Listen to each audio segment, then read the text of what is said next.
My name is Sean O'Connell, and I'm this morning working with the world's best news.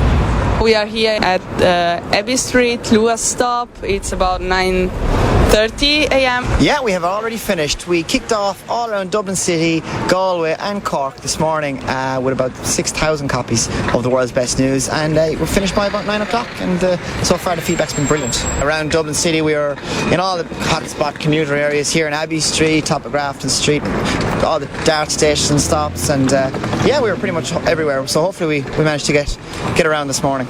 And how many copies did you have in your bag here? Oh, in my bag I think I had about 200, and I was just helping to keep all the stocks up because they were coming out, they were getting rid of them so quickly, so I just had to keep rounding up more papers to hand out, a few extras. So. And what was the response of the people?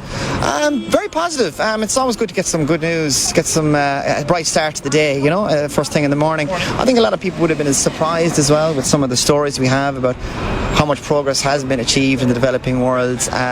So yeah, I would say a mixture of surprise, pretty positive feedback, and hopefully they'll sit down, read the paper, get on Facebook, like the page, and keep those good news stories coming, and try and learn more about the success and the progress that development has been experienced in the developing world over the last 20-25 years. And did anyone stop and ask you what it was about? At 8 o'clock in the morning in Ireland, most people don't stop and talk, unfortunately. But no, certain people, especially with a background in international development or who had been overseas, did stop and were interested. We had primary school teachers who were interested in sharing the idea with their class. They took upwards of 30 copies, and no, certain people did, but yeah, by and large, the plan is that they go back, they go on the Facebook page, and they keep up to date with the stories.